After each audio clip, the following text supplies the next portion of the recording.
तो जय नमस्कार दोस्तों, आप सभी का स्वागत है हमारे यूट्यूब चैनल रैपिड स्टडी में। तो अपनी जो नवीन सर की एमटीएस 2024 के लिए सीरीज हैंड रिटन वाली नोट्स की चल रही थी, उसके सेट नंबर 4 का जो है हम रिवीजन करने वाले हैं, वो भी सुपर फास्ट में। ठीक है, चलिए करते हैं शुरुआत अपनी वीडियो की। और शुरुआत करने से पहले आपको बता दें कि इसकी जो पीडीएफ है वो हमारे टेलीग्राम चैनल पर आपको मिल जाएगी, जिसकी लिंक आपको डिस्क्रिप्शन बॉक्स में दे रखी है, वहाँ से जाकर आप ज्वाइन हो सकते हैं। अगर आपको नहीं मिलती है तो आपको @ लगाना है, रैपिड स्टडी विदाउट स्पेस के, और लास्ट में 1 लगा देना है, आपको जो हमारा चैनल मिल जाएगा। ठीक है, पहले तो हम सेट नंबर 3 के जो है कुछ क्वेश्चंस का रिवीजन करते हैं। पहला क्वेश्चन है कि विदेशिया नृत्य कहाँ से संबंधित है। हमने आपको कल तीसरे सेट में बताया था कि जहाँ पे भी ईया लगा हो वो हम चले जाएंगे कहाँ पर, बिहार में। कहाँ पर? बिहार में। और बिहार का जो फोक डांस है वो कौन सा है? विदेशिया है।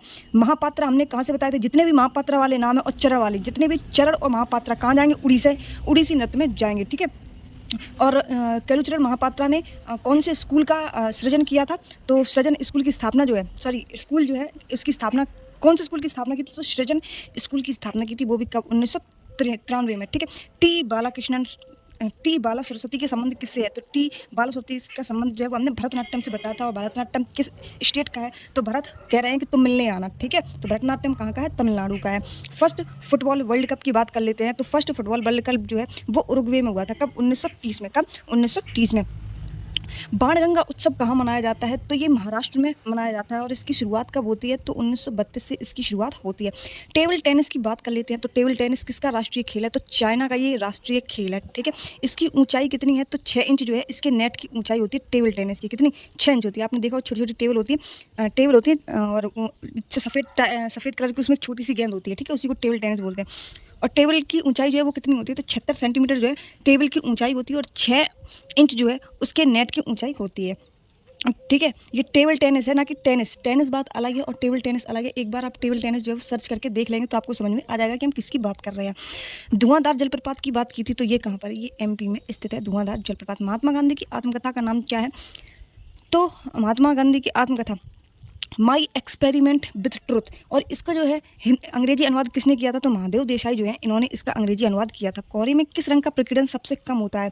तो कौरे में जो सबसे कम रंग का प्रकीर्णन है वो होता है रेड कलर का। किसका? रेड कलर का। अगला क्वेश्चन है कि ऑस्ट्रेलियन ओपन, हमने बताया था आफबाऊ का नियम जो है, पहले अगर क्रम से पूछा जाए कि क्रम क्या है, तो पहले होता है ऑस्ट्रेलियन, फिर होता है फ्रेंच, फिर होता है विंबलडन, फिर होता है AFB USA। ठीक है, और सबसे पुराना कौन सा है? तो सबसे पुराना जो है वो विंबलडन है। ठीक है, ऑस्ट्रेलियन ओपन पुरुष वर्ग में विजेता अभी कौन बने हैं? तो यानिक सिनर जो है ये बने हैं, और ये हैं कहाँ के? तो ये इटली के हैं। अब आ जाते हैं अपने सेट नंबर 4 के पहले क्वेश्चन पर कि एकमात्र क्लासिकल डांस जो है मुस्लिम संस्कृति से संबंधित है, तो कौन सा है? उत्तर प्रदेश का जो कथक है ये मुस्लिम संस्कृति से संबंध रखता है। कौन सा? उत्तर प्रदेश का कथक। ठीक है, उत्तर प्रदेश का क्लासिकल डांस कौन सा है? तो ये कथक है। इसके अन्य नाम कौन सा है? तो जटवरी जो है इसका अन्य नाम है। कथक का अन्य नाम क्या है? जटवरी है। ठीक है, इसमें क्या ये है कहाँ का? मतलब जैसे साउथ का होते हैं कुछ नृत्य, ठीक है, नॉर्थ ईस्ट के होते हैं, तो ये कहाँ का है? तो ये नॉर्थ का है। कहाँ का है? नॉर्थ का है। ठीक है, असम मेघालय वगैरह जो है ये नॉर्थ ईस्ट में चले जाते हैं। इसके बाद अगर हम बात करें साउथ की, तो कर्नाटक, तमिलनाडु है ना, और आंध्रा, ये सभी जो है वो साउथ की ओर चले जाते हैं। अन्य नाम की बात कर लेते हैं। तो जटवरी इसका अन्य नाम है। घुंघरू प्लस चक्कर जो है इसमें इनका प्रयोग होता है। किसका? घुंघरू प्लस चक्कर, यानी कि कथक जो नृत्य है इसमें घुंघरू और चक्कर का प्रयोग होता है। कथक को पुनर्जीवित करने वाले कौन थे? तो लेडी लीला सोखे जो है ये कथक को पुनर्जीवित करने वाले पर्सन थे। अच्छन महाराज, लच्छू महाराज, बिंदादीन महाराज, सुखदेव महाराज, प्रेरणा श्रीमाली, ठीक है, देश पांडे, रोशन कुमारी, ये सभी किससे संबंधित हैं? तो ये सभी जो हैं वो कथक से संबंधित हैं। याद कैसे करेंगे? रोशन नाम की एक लड़की है, ठीक है, वो अपने देश के लिए माली से प्रेरणा ले रही है। किससे? प्रेरणा ले रही है। किससे? माली से। और कैसे? सुख रहने की। किसकी? सुख रहने की। ठीक है, तारे की तरह उसे चमकना है, कभी भी ज़िंदगी में थकना नहीं है। ठीक है, और वो माली से एक फूल की माला लेती है। कैसे? बिंदी, और वो बिंदा दीन, यानी कि बिंदी कलर, मतलब बिंदी के टाइप के फूल हैं, और उनकी क्या बनाती है? वो लच्छी बनाती है। क्या बनाती है? लच्छी बनाती है। ठीक है, और चारू चंद्रलेखा उसका नाम है, और अच्छन महाराज आपको याद रखना है। ठीक है, इस तरीके से आपको जो है याद कर लेना है, और या फिर आप अपनी ट्रिक जो है अपने तरीके से बनाकर याद कर सकते हैं। और आपने अगर नवीन सर की क्लास देखी है तो फिर और भी अच्छी बात है, उनकी ट्रिक तो सबसे औसम रहती है। ठीक है, अगला क्वेश्चन है कि खुल्लम फोक नृत्य कहाँ का है? खुल्लम जो डांस है वो कहाँ का है? ये है मिजोरम का। यानी कि खुल के अगर हम डांस करते हैं तभी तो हम मज़े ले पाते हैं ज़िंदगी के। ठीक है, टमटम भी यहीं का है। जंगतालम चेरोकान, थंगालाम, चेलम और खट्टम, ये कहाँ के हैं? ये भी मिजोरम के डांस हैं, ठीक है। झारखंड की बात कर लेते हैं तो पेका और झूमर जो है ये कहाँ के हैं? ये झारखंड के बहुत पुराने हो चुके हैं और अब तक अगर आपने थोड़ी बहुत पढ़ाई की है ना तो इन दो को तो नाम आपको पता होना ही चाहिए, और नहीं है पता तो फिर समझ लो आपने कुछ भी पढ़ाई नहीं की है। हरियाणा की बात कर लेते हैं तो हरियाणा वाले भैया धमाल मचाते हैं। कैसे मनाते हैं? धमाल मचाते हैं। किसमें? स्पोर्ट्स में, ठीक है। मंजीरा अगर उनके पैरों में बंधाओ तो भी वो धमाल ही मचाते हैं, ठीक है। महाभारत की बात कर लेते हैं तो महाभारत कितने दिन हुई थी? तो महाभारत जो है वो 18 दिन हुई थी। कितने दिन? 18 दिन हुई थी, ठीक है। छत्तीसगढ़ की बात कर लेते हैं तो पिंडवानी नृत्य, और पिंडवानी से एक फीमेल बहुत ज़्यादा फेमस है। आप बताइए कमेंट बॉक्स में कौन है, ठीक है। पिंडवानी और सुआ नृत्य जो है ये कहाँ के हैं? ये छत्तीसगढ़ के। नवरानी नृत्य जो है वो भी यहीं छत्तीसगढ़ का ही नृत्य है, ठीक है। सुआ नृत्य जो है वो कौन करता है? तो महिलाएं करती हैं, और वो भी किसकी तरह करती हैं? तोते की तरह जो डांस है वो सुआ नृत्य में होता है। सुआ से ही समझ में आ रहा है कि सुआ किसको बोलते हैं? तोते को बोलते हैं। तोते की तरह नृत्य कौन करेंगे? तो महिलाएं ही करेंगे, ठीक है। दशहरा हिंदू कैलेंडर के किस मास में मनाया जाता है? जो दशहरा है वो हिंदू कैलेंडर के किस मास में मनाया जाता है? तो अश्विनी और दुर्गा पूजा, पहले दशहरा मनाया जाएगा और जो दुर्गा पूजा है वो किस कब मनाया जाता है? तो अश्विनी माह में जो है वो मनाया जाता है। चैत में क्या क्या मनाया जाता है? तो रामनवमी जो है वो चैत में मनाई जाती है, ठीक है। फागुन जो है वो लास्ट महीना होता है। चैत, बैसाख, जेठ, आषाढ़, सावन, भादो, क्वार, कार्तिक, अगन, पूस, माह, फागुन। तो अंतिम महीना जो है वो फागुन है, और शुरुआती महीना जो है वो कौन सा है? चैत है, ठीक है। रामनवमी और हनुमान जयंती ये चैत में मनाई जाती है। कब? चैत में, ठीक है। और दूसरा महीना जो है वो कौन सा है? वो बैसाख है। चैत, बैसाख, ज्येष्ठ बोलते हैं, वैसे फ्लो में बोलते हैं तो फिर ऐसे ही निकलता है, ठीक है। और लेकिन शुद्ध तरीके से अलग अलग है। होली की बात कर लेते हैं तो होली पर फाग आती है सबके घर में। शायद आपको अगर एक थिंक करें तो आप ऐसे याद रख सकते हैं कि ये होली पर क्या आती है? फाग बकती है ना सबके गाँवों में। तो होली कब होती है? तो फागुन माह में जो है, और फागुन माह की पूर्णिमा को होती है। तब जब पूरा चंद्रमा होता है तब होती है। दीपावली क्या होती है? कार्तिक नाम का लड़का है और दीपावली पे दिए जला रहा है। तो जो दिवाली है वो कब मनाई जाती है? वो कार्तिक माह में मनाई जाती है। और दिए कब जलाते हैं? जब अमावस्या की घनी रात हो तभी तो हम जलाएंगे, क्योंकि उस टाइम काफ़ी अंधेरा होता है और अंधेरे में ही तो हम दिए जलाएंगे। तो अमावस्या की रात कार्तिक क्या करता है कि दिया जलाता है दीपावली को, ठीक है। गणेश चतुर्थी की बात कर लेते हैं तो भाद्रपद की चतुर्थी को जो है वो गणेश चतुर्थी मनाते हैं, ठीक है। गणेश चतुर्थी से ही नाम समझ में आ रहा है कि चतुर्थी को मनाया जाएगा, और कब? भाद्रपद से मनाया जाएगा, ठीक है। रक्षाबंधन की बात कर लेते हैं तो रक्षाबंधन को हम क्या कहते हैं? प्रोटेक्शन ऑफ टाई कहते हैं। क्या कहते हैं? यानी कि रक्षा की टाई, ठीक है। ये कब मनाते हैं? तो श्रावण मास में मनाते हैं, जब भुजंगी सराहने जाते हैं। अभी कुछ टाइम पहले निकल के गई है, ठीक है। इसका ये जो क्वेश्चन पूछे जाते हैं ना, इसका मतलब ये नहीं कि तुम्हें क्वेश्चन पता ना हो। तुम एग्जाम में कितने खुले माइंड से बैठे हो, बस ये क्वेश्चन ऐसे तभी रखता है, ठीक है।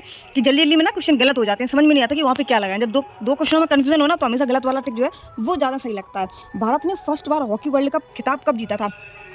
तो फर्स्ट बार जब हॉकी वर्ल्ड कप जो है वो 1971 में हुआ था। कब? 1971 में हुआ था। और ये कहाँ हुआ था? तो बार्सिलोना में हुआ था। और बार्सिलोना किसका एक शहर है? तो स्पेन का है। कहाँ का है? स्पेन का। और स्पेन की राजधानी कहाँ है? तो मैड्रिड है। क्या है? मैड्रिड है, ठीक है। विजेता कौन था उस टाइम? तो पाकिस्तान वर्सेस स्पेन जो है उस टाइम इस पर विजेता रहा था। सेकंड वर्ल्ड कप जो है वो हुआ था किसका? हॉकी का। तो कब हुआ था? पहले 1971 में हो गया, उसके बाद में 1973 में होता है। कहाँ पर होता है? तो नीदरलैंड जो है यहाँ पर होता है, और यहीं पर नीदरलैंड जो है वो विजेता बन गया था। और उपविजेता कौन रहा था? तो भारत जो है वो उपविजेता रहता है। फिर इसके बाद में थर्ड टाइम जो है वो 1975 में होता है। देख रहे हो? 71, उसके बाद में 73, उसके बाद 74, यानी कि हॉकी वर्ल्ड कप जो है वो हर 2 साल के बाद में ये होता है हॉकी वर्ल्ड कप। इससे आपको ये चीज़ समझ में आ गई होगी, ठीक है। विनर कौन था? तो इंडिया जो है इसमें विनर रहा था, ठीक है। और रनर अप कौन रहा था? तो पाकिस्तान जो है वो इसमें रनर अप रहा था थर्ड हॉकी वर्ल्ड कप में। कैप्टन कौन थे उस टाइम जब 1975 में हॉकी वर्ल्ड कप जो है वो इंडिया जीती थी? तो अजीत पाल सिंह जो है वो कैप्टन रहे थे। 2023 के हॉकी वर्ल्ड कप की बात कर लेते हैं तो जर्मनी वर्सेस बेल्जियम जो है 2023 में हुआ है, ठीक है। यानी कि जर्मनी जो है वो विजेता रहा है और बेल्जियम जो है वो उपविजेता रहा है। सर्वाधिक हॉकी वर्ल्ड कप जो है वो किसने जीता है? देखो वैसे तो भारत का कोई राष्ट्रीय खेल नहीं है, लेकिन कुछ दशाओं में जो है हॉकी को माना जाता है। लेकिन हॉकी जो है वो पाकिस्तान ने सर्वाधिक बार हॉकी मैच जो है वो जीता है, ठीक है। वर्ल्ड कप जो है उसने जीता है। कबड्डी मैच के दौरान अधिकतम कितना प्रतिस्थान किया जा सकता है? तो कबड्डी मैच के दौरान अधिकतम अगर तुम किसी भी पर्सन को प्रतिस्थापन करना चाहते हो तो सिर्फ तुम 5 पर्सन को जो है इधर से उधर शिफ्ट कर सकते हो। टोटल खिलाड़ी कितने होते हैं? तो 7 खिलाड़ी जो है वो कबड्डी में होते हैं। कितने? 7 खिलाड़ी होते हैं, ठीक है। वाटर पोलो में भी कितने खिलाड़ी होते हैं? तो 7 खिलाड़ी वाटर पोलो में भी होते हैं। लेकिन पोलो में कितने खिलाड़ी होते हैं? तो पोलो में सिर्फ 4 खिलाड़ी होते हैं। क्रिकेट, फुटबॉल और हॉकी, इसमें कितने खिलाड़ी होते हैं? तो इसमें 11 जो खिलाड़ी हैं वो होते हैं, ठीक है। ये चीज़ें तो अब नॉर्मल हो चुकी हैं, वैसे भी एग्जाम में पूछी नहीं जाती, बहुत ही कम पूछी जाती है। अब पूछते हैं कि उसकी हाइट कितनी थी, उसके बॉल की वेट कितना था, बैट की लंबाई कितनी थी, ठीक है। पिच की लंबाई कितनी है, पिच की डिस्टेंस कितनी होती है, ये सब चीज़ें पूछी जाती हैं। ठीक है। तो कितने खिलाड़ी हैं, तो 7 खिलाड़ी हैं टोटल, ठीक है। और अपने नेशनल गेम भी इसको माना जाता है। वैसे तो आधिकारिक रूप से तो अभी कुछ भी नहीं है। और खेल के मैदान क्या कहलाता है, अगर मान लो जहाँ पे हम कबड्डी खेल रहे हैं उस खेल के मैदान को हम क्या बोलेंगे, तो कोर्ट बोलते हैं। क्या बोलते हैं, कोर्ट बोलते हैं। मैदान की माप कितनी है, देखो अब मैदान की माप यहाँ पे, यानी कि ये जो क्वेश्चन है वो हमारे आरपीएफ में बहुत इंपॉर्टेंट होने वाले हैं, ठीक है। मेल जो है, अगर मेल की कबड्डी हो रही है तो 13/10 जो है, कितना, 13/10। और फीमेल की हो रही है तो 12/8, कितना, 12 लेंथ होगी और ब्रीथ कितनी होगी, 8 मीटर होगी, ठीक है। मैच की अवधि कितनी होती है, तो 20-20 मिनट के 2 मैच होते हैं, कितने, 20-20 मिनट के। टोटल अवधि तो 40 मिनट हो गई और बीच में जो 5 मिनट का ब्रेक लगता है, ठीक है। लेकिन इसको हम काउंट नहीं करते। अगर टोटल अवधि पूछी जाती है तो अवधि सिर्फ हम उसको ही काउंट करेंगे जब तक हम खेलते हैं, ठीक है। बीच में कितना गैप लिया, क्या हुआ, उससे कोई मतलब नहीं होता है। तो 5 मिनट का गैप लेते हैं और 20-20 मिनट के जो है 2 गेम खेले जाते हैं। फीमेल की बात कर लेते हैं तो फीमेल में 15-15 मिनट के होते हैं, कितने, यानी कि 30 मिनट के, ठीक है। और 5 मिनट का इन्हें भी गैप मिलता है, 40 मिनट और 30 मिनट। और बाकी मतलब 2 टाइम्स होता है और बीच में 5-5 मिनट का गैप मिलता है। इसके बाद कर लेते हैं किसकी, अगले क्वेश्चन की, कि कथा सरित सागर जी, कथा कथित सागर जो है द ओशन ऑफ स्टोरी किसके द्वारा है, तो ये सोमदेव के द्वारा है। किसके द्वारा, सोमदेव के द्वारा ये लिखित है। जयदेव के द्वारा क्या है, गीत गोविंद, कौन सी है, गीत गोविंद। और मीराबाई के गीत गोविंद के राग क्या है, गीत गोविंद के राग जो है वो मीराबाई के द्वारा है। और गीत गोविंद जब सिंगल आ जाए तो वो जयदेव के द्वारा है, क्योंकि ये क्वेश्चन जो है वो हम थोड़े से कंफ्यूज पहले हुए हैं, इसीलिए हमने ये चीज़ कंफर्म की है, ठीक है। कभी कभी गीत गोविंद जो मीराबाई आ जाती थी, कभी कभी ये आ जाते थे। तो जब उनकी हमने जो सही से पुस्तक है वो जब हमने पढ़ी तब हमें समझ में आया कि उनकी पुस्तक में थोड़ी सी एक लाइन और एक्स्ट्रा है, ठीक है। भास की बात कर लेते हैं तो भास के द्वारा कौन सा है, स्वप्न वास दत्ता। कौन सी, स्वप्न वास दत्ता जो है वो भास के द्वारा लिखित है। कालिदास की बात कर लेते हैं तो कालिदास की कौन कौन सी, एक तो मेघदूतम, अभिज्ञान शकुंतलम, ठीक है। और भी बहुत सारी कालिदास की हैं, एकदम से एग्जैक्टली याद नहीं आती है, जब उनका नाम आता है तो जो है एकदम करेक्ट आंसर लगता है। अगला क्वेश्चन है कि संगीतकार भूपेन हजारिका को भारत रत्न कब मिला था, तो 2019 में जो भूपेन हजारिका को भारत रत्न से सम्मानित किया गया था, जो कि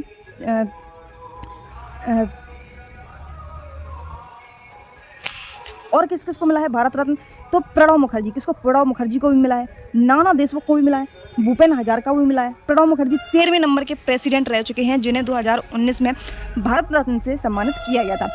स्टार्ट बात कर लेते हैं भारत रत्न की, तो शुरुआत कब होती है, 1954 में इसकी शुरुआत होती है। सर्वपल्ली राधाकृष्णन, सीवी रमन जो कि फर्स्ट वैज्ञानिक थे, सी राजगोपालाचारी, इन्हें फर्स्ट भारत रत्न से सम्मानित किया गया था। किसको, सर्वपल्ली राधाकृष्णन, सीवी रमन और सी राजगोपालाचारी को, ठीक है। फर्स्ट पीएम कौन थे, तो फर्स्ट पीएम जो है भारत रत्न प्राप्त करता पंडित जवाहरलाल नेहरू थे। इन्हें 1955 में, कब, 1955 में भारत रत्न से सम्मानित किया गया था। फर्स्ट ऐसे कौन से पर्सन थे जिन्हें मरणोपरांत भारत रत्न मिला, कौन सा मरणोपरांत भारत रत्न मिला, तो लाल बहादुर शास्त्री जो है इन्हें भारत रत्न दिया गया, कब, 1966 में। इनकी मृत्यु कब हो जाती है, 1964 में इनकी मृत्यु हो जाती है और 1966 में इन्हें जो है वो मरणोपरांत से सम्मानित किया जाता है। फर्स्ट फीमेल कौन थी जिन्हें भारत रत्न मिला है, तो फर्स्ट फीमेल थी इंदिरा गांधी। कौन थी, इंदिरा गांधी जो है वो फर्स्ट फीमेल थी। फर्स्ट विदेशी कौन थे, तो फर्स्ट विदेशी जो है वो खान अब्दुल गफ्फार खान जो है, इन्हें 1987 में जो है भारत रत्न से सम्मानित किया गया था। जिन्हें लाल कुर्ती दल के संस्थापक के रूप में भी हम जानते हैं और सीमांत गांधी के नाम से भी हम जानते हैं किसको, खान अब्दुल गफ्फार खान को। सेकंड कौन से विदेशी थे जिन्हें मिला है भारत रत्न, तो 1990 में नेल्सन मंडेला को मिला है। कब, सेकंड नंबर में नेल्सन मंडेला को मिला है 1990 में। और 1990 में ही भीमराव अंबेडकर को भी मिला है। एपीजे अब्दुल कलाम की बात कर लेते हैं तो 1997 में इन्हें भारत रत्न से सम्मानित किया गया है। भारत रत्न से इनकार करने वाले ऐसे कौन से पर्सन थे, तो अब्दुल कलाम आज़ाद जो है इन्होंने मना कर दिया था और इन्हें 1992 में मरणोपरांत भारत रत्न मिला है। कब, जब कोई इंसान जिंदा में नहीं ले रहा तो मरने के बाद तो ले ही लेगा, ठीक है। तो 1992 में इन्हें मरणोपरांत जो है वो भारत रत्न मिला है। कब, 1992 में, कहना है अब्दुल कलाम आज़ाद को। 100वें जन्मदिन पर भारत रत्न जो है वो इनको दिया गया है। 2024 में कितने लोगों को मिला है, तो 2024 में भारत रत्न जो है वो 5 लोगों को दिया गया है। एक तो कर्पूरी ठाकुर जो कि बिहार की पूर्व सीएम थी, इन्हें मिला है। दूसरे हैं LK आडवाणी, कौन है, आडवाणी, और ये कौन है, ये बीजेपी के कार्यकर्ता हैं, ठीक है। चौधरी चरण सिंह की बात कर लेते हैं। चौधरी चरण सिंह जिनके उपलक्ष्य में किसान दिवस मनाया जाता है और वो भी कब, 23 दिसंबर को किसान दिवस के रूप में मनाया जाता है, ठीक है। MS स्वामीनाथन की बात कर लेते हैं तो MS स्वामीनाथन को मिला है। PV नरसिम्हा राव को भी मिला है, ठीक है। हरित क्रांति की बात कर लेते हैं तो 1967-68 जो है हरित क्रांति के समय जो है इन्हें किसान दिवस जो है यही तभी से शुरू हो जाता है। 2011 की जनगणना की शुरुआत संबंधित से क्वेश्चन है। कि मेल की साक्षरता दर कितनी है, तो 82.14% जो है वो मेल की साक्षरता दर है। फीमेल की बात कर लेते हैं तो 65.46% जो है वो फीमेल साक्षरता दर है। और ओवरऑल इंडिया की अगर बात कर लेते हैं तो 74% जो है वो भारत की साक्षरता दर है। नागालैंड की बात कर लेते हैं तो जनसंख्या वृद्धि दर जो है 0.58% जो है वो नागालैंड की जनसंख्या है। ठीक है, बिहार की सबसे कम साक्षरता है, कितनी है, 61.80%। मैक्सिमम ग्रोथ इन पॉपुलेशन की बात कर लेते हैं तो सबसे ज़्यादा जो मतलब पॉपुलेशन में वृद्धि हुई है तो वो कहाँ हुई है, मेघालय में हुई है। ठीक है, यूनियन टेरिटरी की बात कर लेते हैं तो दादर नगर हवेली जो है वो 55.88% जो है यहाँ पर यूनियन टेरिटरी में जो है वो वृद्धि हुई है। इंडिया की पॉपुलेशन की बात कर लेते हैं तो इंडिया की पॉपुलेशन में कितनी वृद्धि हुई है, तो 17.64% जो है वो इंडिया की पॉपुलेशन में वृद्धि हुई है।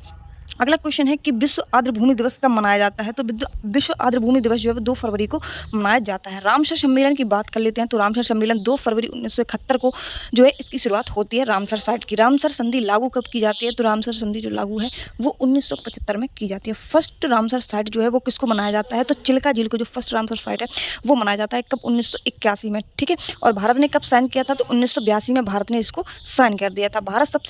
भारत की जो सबसे बड़ी रामसर साइट है वो कौन सी है, तो पश्चिम बंगाल की सुंदरवन जो है रामसर साइट है। सबसे छोटी की बात कर लेते हैं तो सबसे छोटी कौन सी है, तो रेणुका झील जो है जो कि हिमाचल प्रदेश में स्थित है। वर्तमान में रामसर साइट कितनी है, तो वर्तमान में रामसर साइट जो है वो 85 है। कितनी है, 85 है। तवा जलाशय कहाँ पर है, तो ये मध्य प्रदेश में स्थित है। और यूपी में कुल कितनी साइट है रामसर की, तो कुल 10 साइटें हैं उत्तर प्रदेश में। ठीक है, तमिलनाडु में कितनी है, तो तमिलनाडु की सर्वाधिक है जो कि 18 साइटें हैं। कितनी, 18 साइट है। 2024 की थीम क्या है, तो 2024 की थीम है wetlands and human well being. क्या है, wetland and human well being. ठीक है, अनुच्छेद 32 किससे संबंधित है, तो अनुच्छेद 32 जो है वो भाग 3 से संबंधित है। और अनुच्छेद 32 को ही हम जो है सुप्रीम कोर्ट 5 प्रकार की रिट जो है वो जारी करती है। कौन, सुप्रीम कोर्ट। और 5 प्रकार की रिट कौन कौन सी होती है, पहला है बंदी प्रत्यक्षीकरण।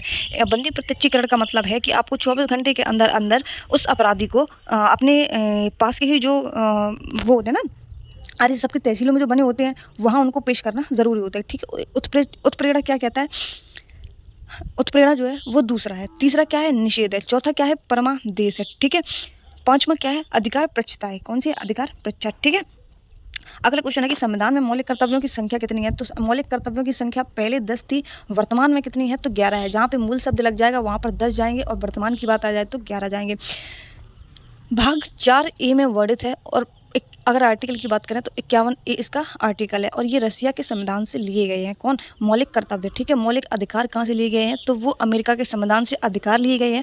और कर्तव्य जो है वो रसिया के संविधान से लिए गए हैं। 42वां कॉन्स्टिट्यूशन अमेंडमेंट एक्ट 1976 जो है वो इसी से संबंधित है। किससे, संविधान से। और इसमें जो 11वां मौलिक कर्तव्य जो जोड़ा गया है वो यही है। ठीक है, सरदार स्वर्ण सिंह समिति में कितने सदस्य हैं, तो सरदार स्वर्ण सिंह समिति जो है इसमें 12 सदस्य थे। कितनी, 12 सदस्य थे। और सरदार स्वर्ण सिंह समिति के द्वारा ही जो वो मौलिक कर्तव्यों को जोड़ा गया था।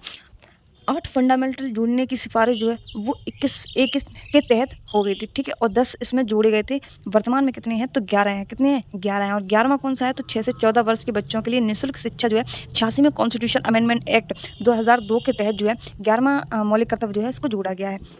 अगला क्वेश्चन है कि आर्टिकल 49 किससे संबंधित है, तो राष्ट्रीय महत्व के स्मारक और स्थानों की रक्षा करना। जो राष्ट्रीय स्मारक हैं उनकी रक्षा करना हमारा दायित्व बनता है। ठीक है, और अनुच्छेद 49 ये कहता है। और 49 किसके अंतर्गत आता है, तो डीपीएसपी के अंतर्गत में ये आता है। ठीक है, और डीपीएसपी के आर्टिकल की बात कर लेते हैं तो 35 से लेकर 51 तक डीपीएसपी है जो कि भाग 4 में ये वर्णित है। 51A क्या कहता है, तो 51 का ए ये कहता है कि संविधान का पालन करना चाहिए। जिसमें संविधान का पालन का मतलब है एक तो संविधान में जितनी भी चीज़ें हैं उनका पालन करना चाहिए, कभी भी झंडे का अनादर नहीं करना चाहिए, राष्ट्रीय गान की खिल्ली नहीं उड़ाना चाहिए। ठीक है, और भी जो भी चीज़ें होती हैं वो। ठीक है, राष्ट्रीय ये इनमें वर्णित है।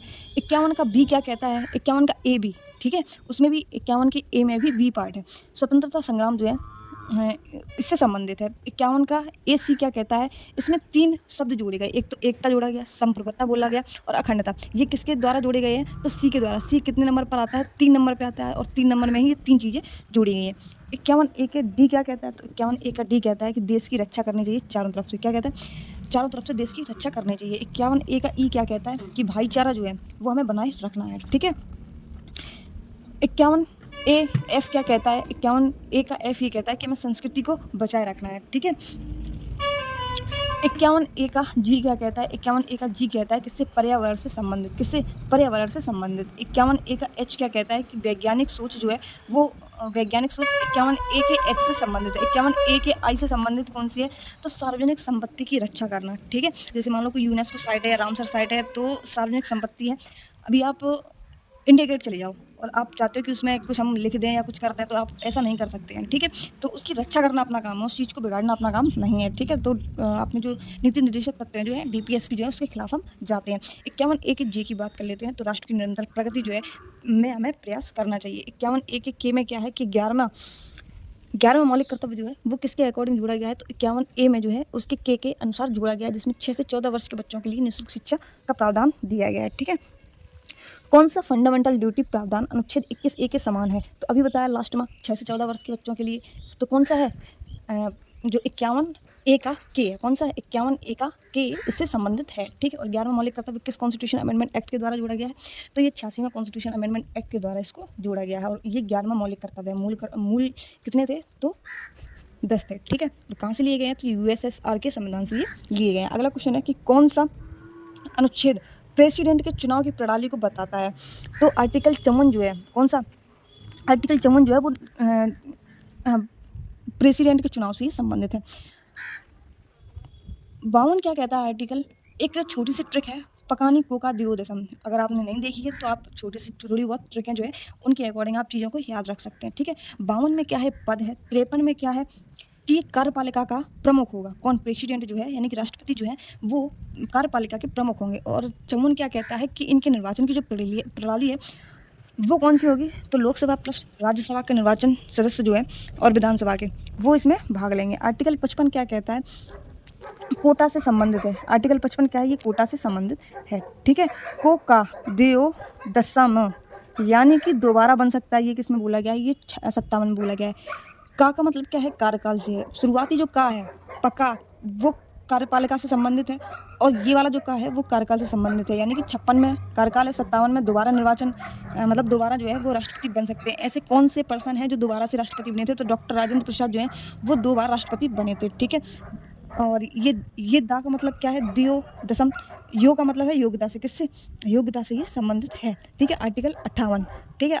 फिर इसके बाद में आर्टिकल 59 क्या कहता है कि दशाएं के बारे में ये बताता है, ठीक है? आर्टिकल 60 क्या कहता है? शपथ के बारे में बात करता है। आर्टिकल 61 क्या कहलाता है? तो राष्ट्रपति पर महाभियोग जो है वो आर्टिकल 61 के तहत लगता है, ठीक है? राष्ट्रपति जो है वो क्षमादान की शक्ति किस में देता है? तो 72 में जो है वो राष्ट्रपति क्षमादान की शक्ति देता है। इसके अलावा हम बात कर लेते हैं अगले क्वेश्चन पर कि कोलेरू झील कहाँ पर स्थित है? तो कोलेरू झील जो है वो आंध्र प्रदेश में ये स्थित है।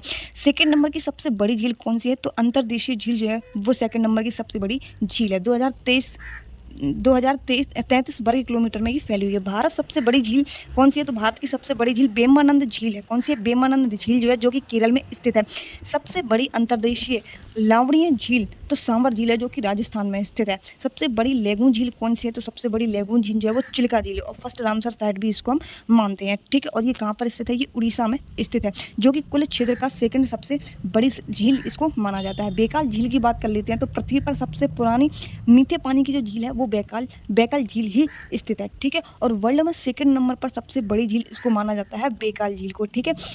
और गहरी झील भी वर्ल्ड की अगर गहरी झील के रूप में भी देखा जाए तो बैकाल झील जो है इसको ही माना जाता है, ठीक है?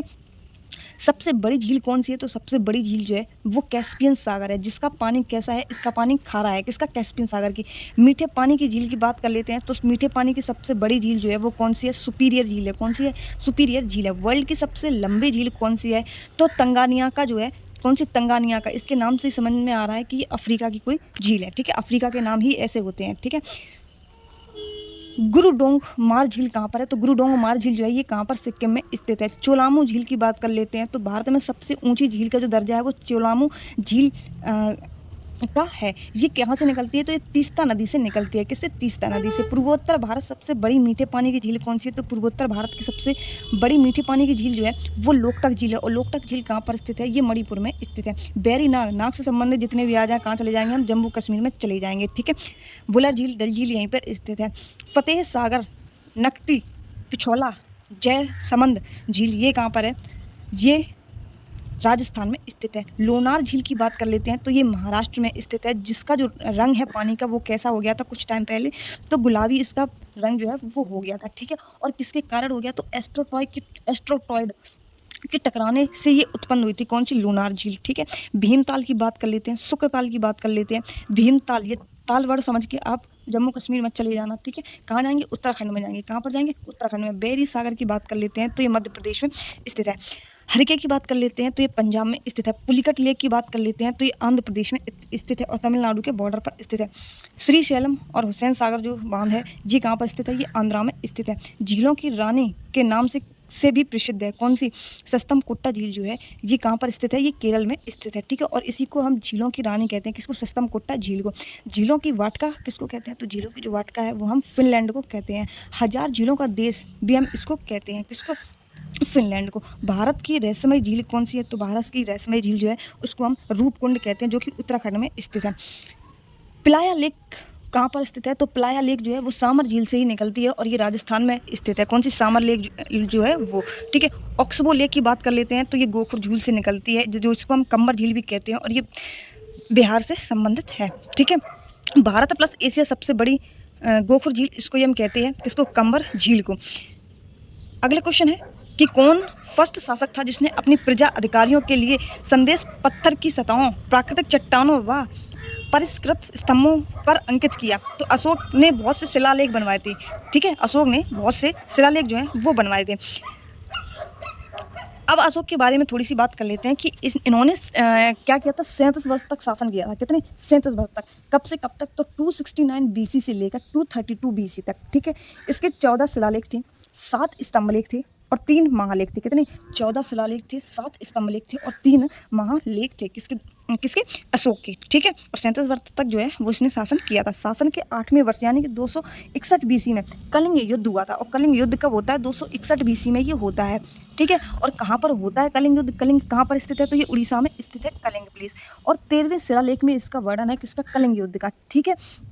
और कलिंग की जो राजधानी थी वो कौन सी थी, तो कलिंग की जो राजधानी है वो थी तोसली, कौन थी, तोसली थी। भेरी घोष की जो नीति है वो किसके द्वारा अपनाई गई थी, तो अशोक के द्वारा ही भेरी घोष की जो युद्ध का त्याग करके धम्म नीति अपनाई। भेरी घोष की नीति जो छोड़कर इन्होंने धम्म नीति अपनाई थी, किसने, अशोक ने। अशोक के अध्यादेश को क्या कहा जाता है, तो अशोक के अध्यादेश कहाँ पर है, ये राजस्थान के जयगढ़ में स्थित है। मौर्य प्रशासन में क्या हुआ था, तो मौर्य प्रशासन में जो रिपोर्टर थे उसको हम प्रतिवेदक के नाम से जानते थे, ठीक है। नागरिक को हम किसके नाम से जानते थे, तो मजिस्ट्रेट के नाम से नागरिक को जानते थे। सीताध्यक्ष क्या कहलाता था, तो जो कृषि और भूमि जो है उसका जो हेड होता था उसको हम सीताध्यक्ष के रूप में जानते थे। अंतपालक के रूप में हम किसको जानते थे, जो सीमा सुरक्षा था होता था जिसका अध्यक्ष, उसको हम अंतपालक के रूप में जानते थे। गुण पुरुष के नाम से जो गुप्तचर और मानवक होते थे उसको हम गुण पुरुष के नाम से जानते थे। भिक्षुकी की बात कर लेते हैं तो महिला गुप्तचर जो होती थी उसको हम भिक्षुक कहते थे। लक्षणाध्यक्ष की बात कर लेते हैं तो मुद्रा विभाग का जो अधिकारी होता था उसको हम लक्षणाध्यक्ष कहते थे। मैगस्थनीज के अनुसार एंटिनोमोई मौर्य प्रशासन में क्या था, तो जिला प्रशासन का प्रभारी जो है उसको हम एंटिनोमोई मौर्य प्रशासन कहते थे। मैगस्थनीज के बारे में बात कर लेते हैं कि चंद्रगुप्त के समय ये भारत आता है, कौन, मैगस्थनीज। इसकी एक पुस्तक थी जिसका नाम था इंडिका, और इंडिका में किसके बारे में लिखा है, तो पाटलिपुत्र के शासनकाल के बारे में जो है लिखा है। एग्रोनोमोई के बारे में बात कर लेते हैं तो एग्रोनोमोई, एग्रीकल्चर किससे संबंधित है, तो कृषि से संबंधित है। तो एग्रोनोमोई किसको हम कहते थे, तो कृषि को हम कहते थे। किसी रोगी का तापमान कितना होता है, तो किसी रोगी का तापमान जो है वो 40 डिग्री सेंटीग्रेड है, तो फ़ारेनहाइट में उसका कितना होगा, तो फ़ारेनहाइट में 104 डिग्री सेंटीग्रेड होता है। अगर हमें बदलने के लिए हमें समझ में नहीं आ रहा कि हम किसी का भी पूछ लें, मान लो डिग्री से फ़ारेनहाइट पे जाएंगे तो हम जो फ़ारेनहाइट वाले को उठा लेंगे और किसको उठाएंगे, हम डिग्री को उठा लेंगे, ठीक है। इन दोनों को हम बराबर पे रख देंगे।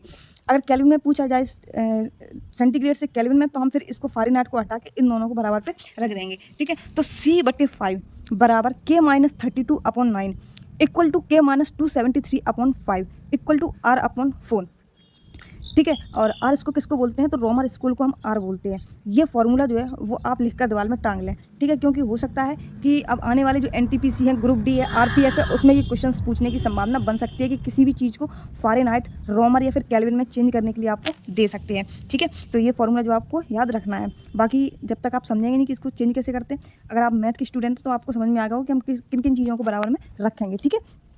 ध्वनि की चाल किसमें सबसे ज़्यादा होती है, तो अगर किसी भी ठोस वस्तु में हम बाहर से घात करते हैं तो उसमें सबसे ज़्यादा जो है वो ध्वनि की चाल होगी, ठीक है। और वो भी कितनी चाल होती है, तो 332 मीटर पर सेकंड चाल होती है। और ये किसने बताया था, तो लाप्लास ने जो है ये चीज़ बताई थी। सबसे ज़्यादा ठोस में होगी, उसके बाद द्रव में होगी, उसके बाद गैस में होगी, ठीक है। सबसे कम किस में होती है, तो गैस में होती है।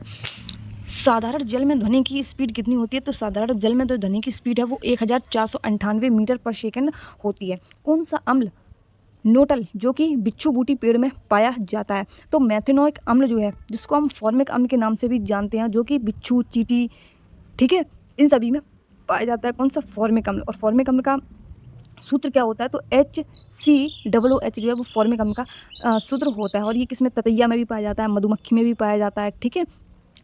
सिट्रिक अम्ल किस में पाया जाता है, तो सिट्रिक अम्ल जो है वो खट्टे पदार्थों में पाया जाता है।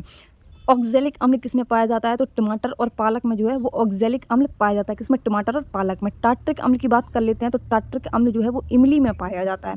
एसिटिक अम्ल की बात कर लेते हैं, तो सिरके में जो अम्ल पाया जाता है वो कौन सा, सिट्रिक अम्ल पाया जाता है। बेंजोइक अम्ल की बात कर लेते हैं, तो बेंजोइक अम्ल जो है वो घास में पाया जाता है। मैलिक अम्ल की बात कर लेते हैं, तो मैलिक अम्ल किस में मिलता है, तो ये सेब में मिलता है।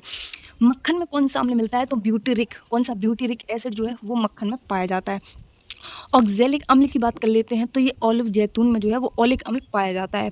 ग्लूटोनिक अम्ल की बात कर लेते हैं, तो ग्लूटोनिक अम्ल जो है वो कहाँ पाया जाता है, गेहूं में पाया जाता है। लैक्टिक अम्ल की बात कर लेते हैं, तो दूध और दही में जो है वो लैक्टिक अम्ल पाया जाता है। उच्च रक्तचाप वाले व्यक्ति को क्या कहते हैं, तो उक्त रक्तचाप वाले व्यक्ति को जो है वो क्या कम करने की सलाह दी जाती है, तो सोडियम जो है उसकी बॉडी से थोड़ा सा कम होना चाहिए। रक्तचाप का मतलब क्या है, कि उच्च रक्तचाप यानी कि ब्लड प्रेशर जो है वो हाई हो जाना, या फिर लो हो जाना, तो कम, ठीक है। निम्नतम है तो कम होगा, और उच्चतम रक्तचाप है तो ब्लड प्रेशर जो है वो हाई हो गया। मिनिमम जो है ब्लड प्रेशर वो 80 होना चाहिए, और मैक्सिमम जो है वो 120 जो है mm/Hg जो है हाई ब्लड प्रेशर होता है, ठीक है। VPA की बात कर लेते हैं, तो VPA का फुल फॉर्म क्या है, सॉरी NPA क्या है, NPA तो नॉन परफॉर्मिंग एसिड्स जो है, ये अभी शायद UPP में ये क्वेश्चन पूछा गया था कि NPA का फुल फॉर्म क्या है, तो नॉन परफॉर्मिंग एसिड जो है इसका फुल फॉर्म है। NPS का क्या है, तो नेशनल पेंशन सिस्टम जो है इसका फॉर्मूला वो फुल फॉर्म है, ठीक है। और NPA यानी कि नेशनल पेंशन सिस्टम जो है NPS, ये शुरुआत कब होती है, तो इसकी शुरुआत जो है वो 1 जनवरी 2004 से इसकी शुरुआत होती है। GVA का फुल फॉर्म क्या है, तो ग्रॉस वैल्यू एडेड। कौन सा है, ग्रॉस वैल्यू एडेड इसका फुल फॉर्म है। NVA का क्या है, तो नेट वैल्यू एडेड। WPI की क्या है, तो होलसेल प्राइस इंडेक्स जो है इसका फुल फॉर्म है, ठीक है। अगला क्वेश्चन है कि शुद्ध राष्ट्रीय उत्पाद की गणना GNP में हास होती है, तो डिप्रिएशन घटाकर की जाती है। किसकी, GNP में जो हास है। और NPP को क्या बोलते हैं, तो अभी बताया हमने। NPP निकालते कैसे हैं, तो GDP जो GNP है, NNP है, तो यहाँ पर हम NNP को ही रखें, GNP को रखेंगे। अगर NNP है तो यहाँ पे GNP और DEP को रखेंगे।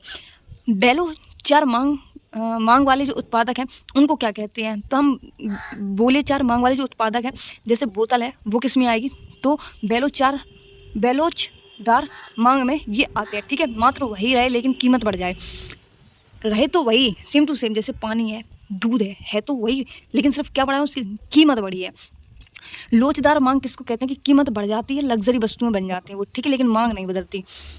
राष्ट्रीय आय क्या है, तो एक वर्ष में किस देशों में उत्पादित सभी वस्तुओं और सेवाओं का मुद्रा मूल्य जो है वो राष्ट्रीय आय कहलाती है। अगला क्वेश्चन है कि भारत के नए सचिव गृह कौन से हैं, तो भारत के जो नए गृह सचिव हैं वो हैं गोविंद मोहन। कौन है, गोविंद मोहन है। गृह मंत्री और सहकारिता मंत्री, यहाँ ये सचिव की बात हो रही, गृह सचिव कौन है, ठीक है। गृह मंत्री तो देखो अमित शाह हैं, और सहकारिता मंत्री भी कौन है, अमित शाह हैं। प्रवर्तन निदेशालय की बात कर लेते हैं, तो प्रवर्तन निदेशालय जो है वो कौन बने हैं, राहुल नवीन बने हैं, ठीक है। DRDO की अभी कल ही एक फीमेल जो है वो बनी है, एग्जैक्टली नाम याद नहीं आ रहा, क्योंकि अभी एक बार ही पढ़ा है तो एग्जैक्टली नाम याद नहीं आ रहा, ठीक है। लेकिन कल DRDO को जो है वो चेंज हो चुकी है महानिदेशक जो है। बिम्स्टेक के महासचिव कौन है, तो इंद्रमणि पांडे जो है वो बिम्स्टेक की महासचिव हैं। कीर्ति पहल किस मंत्रालय की पहल है, तो कीर्ति पहल जो है वो खेल मंत्रालय की पहल है। खेल मंत्रालय किसके पास में है, तो मनसुख मंडाविया के पास में खेल मंत्रालय है। इसके बाद में अगला क्वेश्चन है कि सागर परिक्रमा पहल जो है ये किसके द्वारा हुई है, तो ये डेयरी मंत्रालय के द्वारा शुरू हुई है, जिसमें मत्स्य का पालन किया जाएगा। और मत्स्य पालन को हम वैज्ञानिक भाषा में क्या कहते हैं, तो पिसीकल्चर के रूप में जानते हैं। रेशम को हम किसके जानते हैं, तो सेरीकल्चर के रूप में जानते हैं। अंगूर की खेती को क्या जानते हैं, तो विटीकल्चर के रूप में जानते हैं, ठीक है। मेरा गांव मेरी धरोहर ये किससे संबंधित है? तो संस्कृति मंत्रालय से संबंधित है। डिजिटल डिटॉक्स प्लान की बात कर लेते हैं तो ये कहाँ पर शुरुआत हुई है? इसकी कर्नाटक में शुरुआत हुई है। ब्रिक्स की बात कर लेते हैं, ब्राज़ील, रसिया, इंडिया, चाइना और साउथ अफ्रीका, ठीक है। ब्रिक्स गेम की शुरुआत जो है वो 2024 में किसने होस्ट की है? तो पिछली साल जो है वो ब्राज़ील के द्वारा हुई थी। तो अब इसके आगे क्या आता है? तो रसिया। अब कौन करेगा? रसिया जो है वो करेगा, ठीक है। और रसिया के किस शहर में होगा? तो कजान शहर में ये होगा।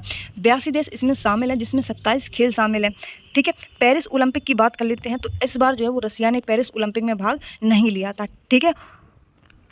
और यूक्रेन ने भी इसमें भाग नहीं लिया है। इंडिया की बात कर लेते हैं तो इंडिया में कितने पदक विजेता हुए हैं? तो 29 पदक विजेता हुए हैं। 3 गोल्ड मेडल आए हैं। किसके किसके द्वारा आए हैं? एक तो अनामिका के द्वारा बॉक्सिंग में आया है, मीनाक्षी के भी द्वारा बॉक्सिंग में आया है। ये याद रखें कि मीनाक्षी किससे संबंधित है, किस खेल से? तो ये बॉक्सिंग से संबंधित है, क्योंकि इन्हें क्या मिला है? गोल्ड मेडल मिले हैं, इसीलिए इनके खेल भी और प्लस स्टेट भी याद रखने ज़रूरी है। अपर्णा दहिया की बात कर लेते हैं तो ये बुसू खेल से संबंधित हैं। ग्लोबल जेंडर गैप इंडेक्स की बात कर लेते हैं तो 2024 के according global gender index gap जो है उसकी रैंक क्या रही? तो 129वीं जो रैंक है वो रही है। ग्लोबल जेंडर गैप इंडेक्स जो है इसकी शुरुआत कब से होती है? तो 2006 से इसकी शुरुआत होती है।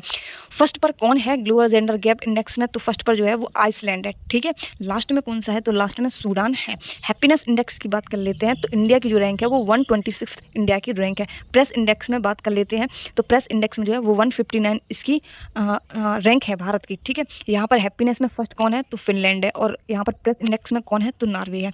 यूएन महासभा की बात कर लेते हैं तो विश्व फुटबॉल दिवस जो है वो यूएन महासभा के द्वारा 25 मई को मनाया जाता है, जिसमें कुल कितने मेंबर की सहमति हुई है? अब याद रखेंगे कि ये क्वेश्चन आपसे आने वाले एग्जाम में पूछा जाता है कि विश्व फुटबॉल दिवस कब मनाया जाता है? तो कब मनाया जाएगा? ये 25 मई को जो है वो मनाया जाएगा, ठीक है। कब? 25 मई को। राष्ट्रीय खेल दिवस कब मनाया जाता है? तो राष्ट्रीय खेल दिवस 29 अगस्त को मनाया जाता है। हथकरघा दिवस कब मनाया जाता है? तो 7 अगस्त को मनाया जाता है। और साथ ही में जेवलाइन थ्रो दिवस जो है वो भी 7 अगस्त को मनाया जाता है, ठीक है। अंतर्राष्ट्रीय खेल दिवस की बात कर लेते हैं तो अंतर्राष्ट्रीय खेल दिवस जो है वो 6 अप्रैल को मनाया जाता है। ध्यान रखेंगे, क्वेश्चन को हमेशा में ध्यान से पढ़ना है बस, और कुछ नहीं, क्योंकि उत्तर प्रदेश पुलिस में हमने बहुत जल्दी में जो क्वेश्चन है वो किए हैं, तो काफ़ी क्वेश्चन जो है मेरे गलत हो गए हैं। छोटी छोटी मिस्टेक की वजह से जो है वो क्वेश्चन गलत हुए हैं, क्योंकि मैथ में भी काफ़ी क्वेश्चन जो है वो मेरी खुद की गलती की वजह से हो गए हैं। बंगाल सरकार की बात कर लेते हैं तो खेला हुए दिवस कब मनाया जाता है? तो खेला हुए दिवस जो है वो 16 अगस्त को मनाया जाता है। और आज का प्रश्न ये है कि 2026 फीफा वर्ल्ड कप किस महाद्वीप में खेला जाएगा? नंद वंश के अंतिम शासक कौन थे? ठीक है, तो ये क्वेश्चन जो है वो कल की थर्ड सेट 3 में हमने ये बताई है, ठीक है। हाइडे स्पीच का युद्ध कब और किसके किसके बीच में हुआ है ये भी हमने बताया, ठीक है। दुनिया का सबसे ऊंचा झरना किस देश में स्थित है ये क्वेश्चन भी हमने कल आपको बताया है। तो आप अगर कल का रिवीजन करें उसके बाद में इन क्वेश्चनों के जो है वो सही तरीके से आंसर कमेंट बॉक्स में लिख दें। मिलते हैं अपने नेक्स्ट वीडियो में, तब तक के लिए जय हिंद, बाय बाय।